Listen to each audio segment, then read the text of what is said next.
nuestro caso, cada arista va a tener una distancia o un peso que va a ser mayor que 0. Ya digamos que las aristas de peso 0 es como que no existieran.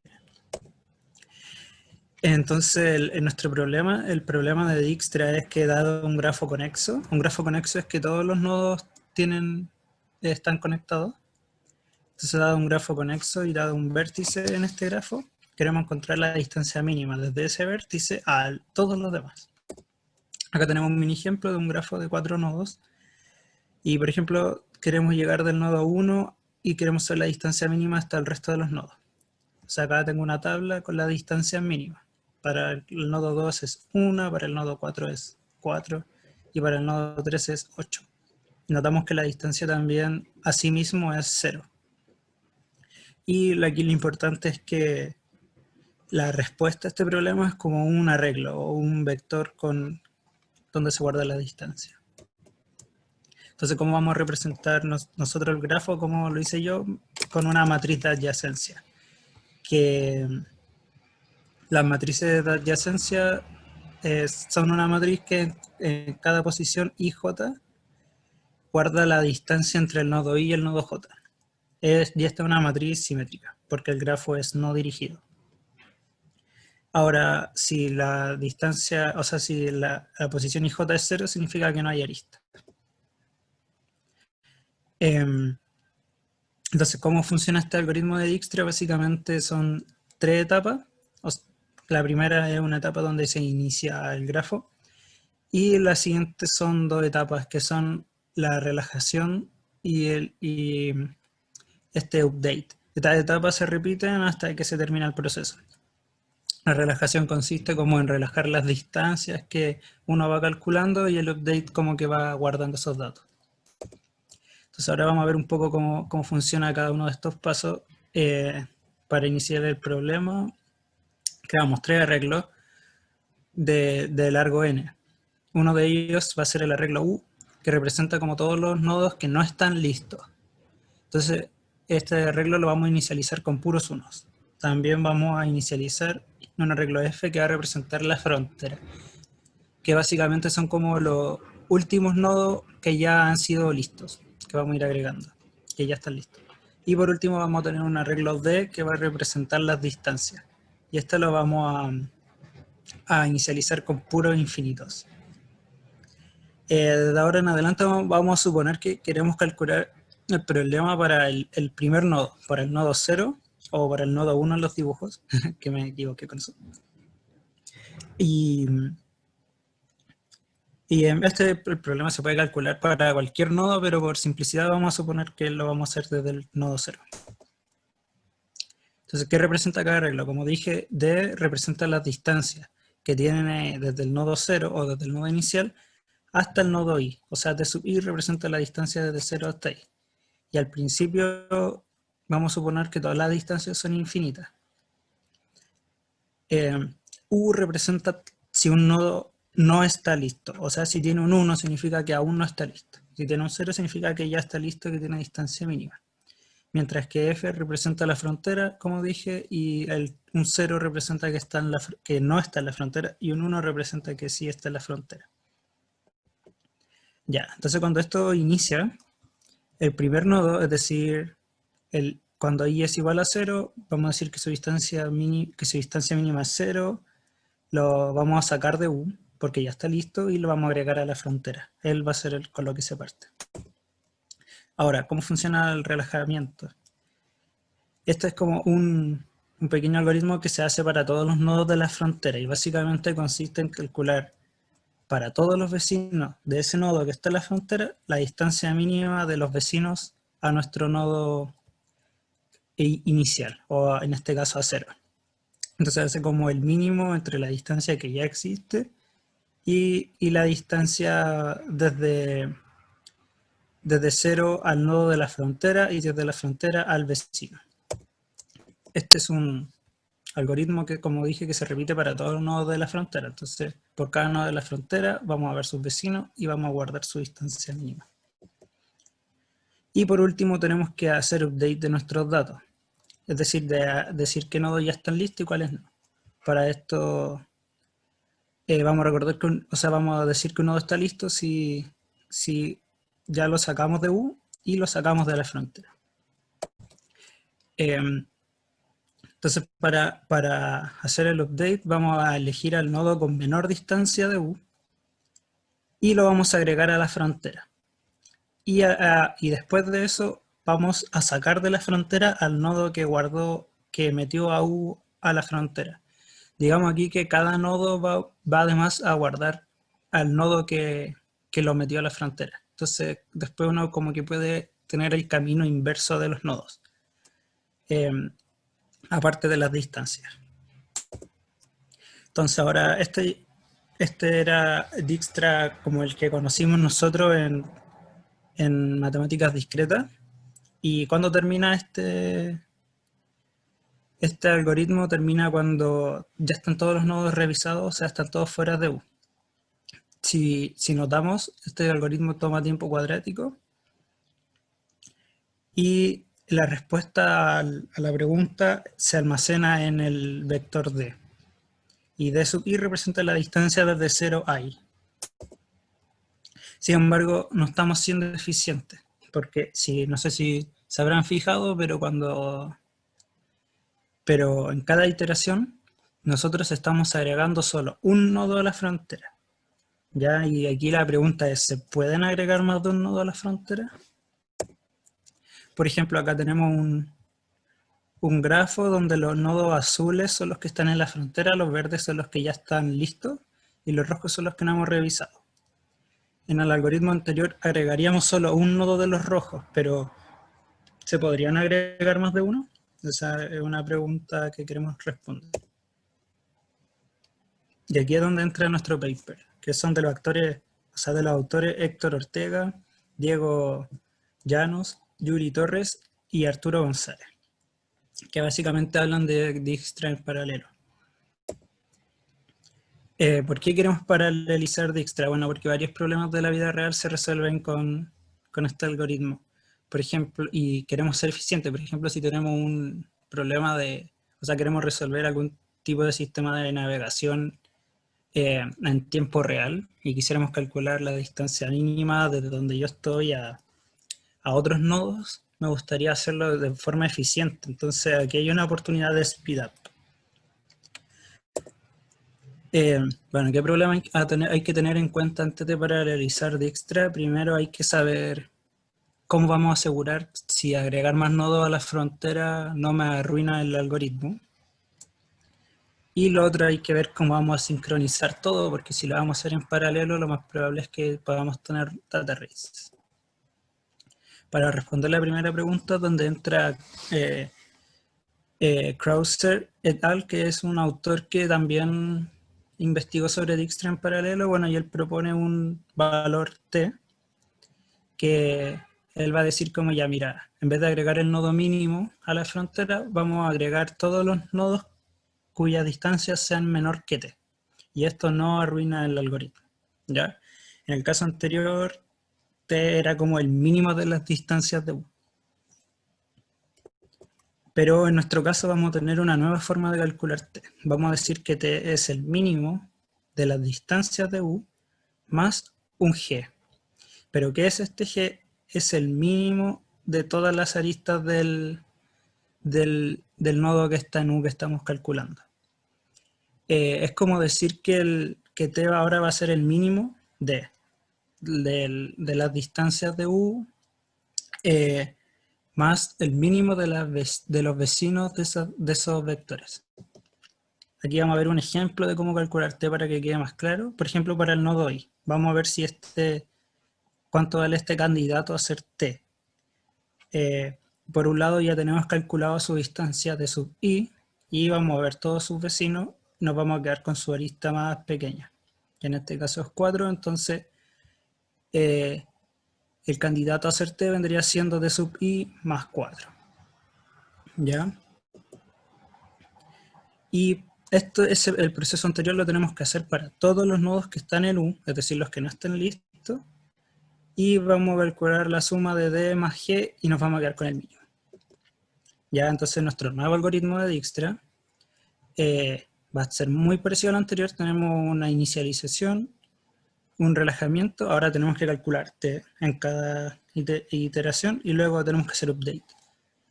Aquí lo único que cambia bueno, tenemos que agregar el cálculo de t, que hasta aquí, que como les dije, por cada nodo en U vamos a ver sus vecinos, vamos a quedarnos con el mínimo, con la mínima arista, y esto lo vamos a agregar como posible valor de t. También tenemos que agregar el update, o sea, modificarlo un poco. No cambia mucho, solo que ahora vamos a agregar a la frontera todos los nodos que son menor que t, ¿ya? Entonces aquí vemos que ya estamos agregando más de un nodo a la frontera. Entonces ahora vamos a comparar los dos algoritmos. Hasta ahora hemos hecho todo en CPU, no hay nada de GPU. Los dos algoritmos hacen como los mismos cálculos, solo que podríamos decir que el segundo algoritmo llega más rápido al resultado porque agrega más nodos a la frontera. Sin embargo, hace más cómputos, entonces se demora un poquito más.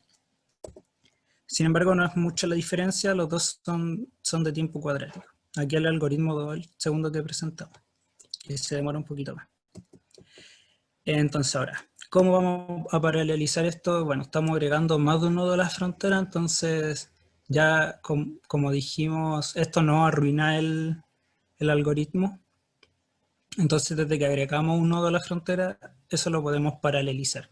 Esos cálculos que preguntan, oye, ¿este nodo puede entrar a la frontera? También los podemos paralelizar. Básicamente aquí lo que podemos paralelizar es todos los cálculos por nodo. Entonces, ¿qué herramienta usé yo para paralelizar esto? Hice el código en C++ usando OpenCL. Quise usar OpenCL porque los autores usaron CUDA, entonces yo dije, ¿por qué no hacerlo en OpenCL mejor? Para ver si funciona también, si se puede usar. Usé una librería de Intel porque mi acelerador de hardware es de Intel. Y además partí con un pseudocódigo que los autores del paper ponen en su documento. Bueno, entonces, ¿cómo es la estructura de este código? Tenemos la inicialización, o sea, tenemos todo el código, está en el host, ¿ya?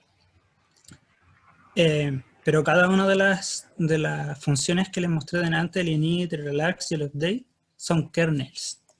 Entonces, en este caso, el host va haciendo todos los cálculos y le va diciendo a los kernels, ya calcula tu parte, calcula tu parte. De esta forma tenemos 3 kernels. Ya. Ahora, el cálculo de t también se puede hacer en un kernel.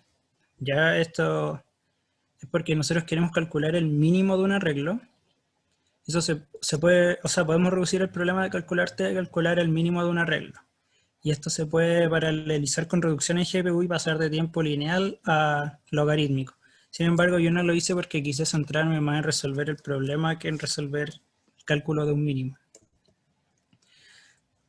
Ahora vamos a ver cómo quedaron los kernels. Ya, los kernels son muy parecidos a los códigos que les presenté anteriormente. La única diferencia es que se les saca un for, es decir, tiene un siglo menos. En este caso los inputs son como los mismos para todos.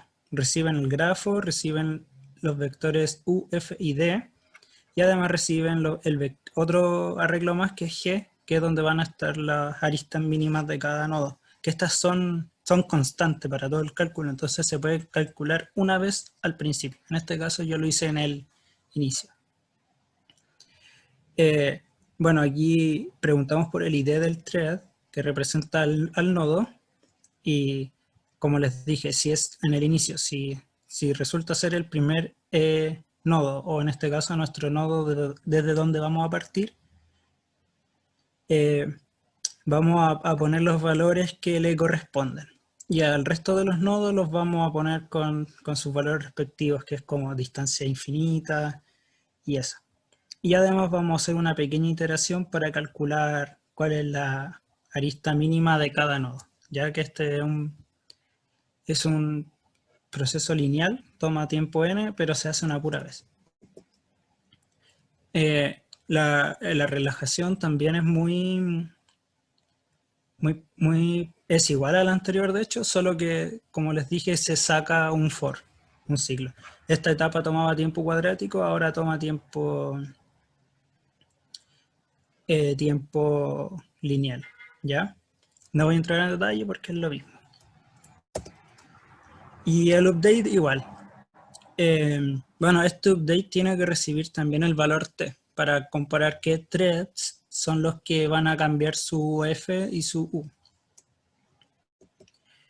Ahora vamos a ver el desempeño de este algoritmo.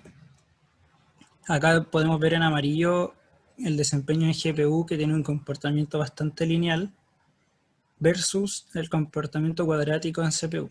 Ya, o sea, como que yo lo corrí y me sorprendió como, oh, realmente va más rápido. Yo al principio no le tenía tanta fe. También tenemos el speed up, que como se habrán dado cuenta es lineal porque le estamos sacando un ciclo al algoritmo. Ahora yo quiero hablar un poco de la correctitud de este algoritmo. ¿Es este algoritmo correcto? Es decir, ¿realmente me está calculando a Dijkstra? Y en mi caso, no. O sea, podríamos decir que no, que está todo malo. No, mentira, no está todo malo, pero el kernel, hay un kernel, el kernel de Relax es propenso a data races. Y ahí hay que tener cuidado. ¿Dónde hay un data race? Spoiler, si leyeron mi pregunta en el foro de cursos, cuando yo quiero calcular el mínimo de las distancias, puedo tener un data race, ¿ya? Acá. Y aquí les voy a dar un pequeño ejemplo que de hecho me pasó, que cuando estaba debugueando lo vi, o sea, con estos ejemplos. Queremos calcular el mínimo, o sea, queremos calcular x, que va a ser igual al mínimo entre x y z, ¿ya? X va a ser un valor de lectura y escritura global y z de lectura global. Ya, y vamos a suponer que tenemos dos threads, T1 y T2. Vamos a decir que X es 100, el Z1 va a ser 3 y el Z2 va a ser 78. Ya aquí el mínimo, o sea, la respuesta debería ser 3. Todos sabemos esto. Sin embargo, ahí, vamos a ver el siguiente schedule de los threads y vamos a ver que eso no es siempre cierto. Entonces, al principio T1 va a leer 100, T2 va a leer 100 también. Pero luego T1 va a calcular su mínimo entre 100 y Z1 y le va a dar 3. O sea, él va a escribir que X va a ser 3. Pero luego T2 va a calcular el mínimo, pero él había leído que X era 100.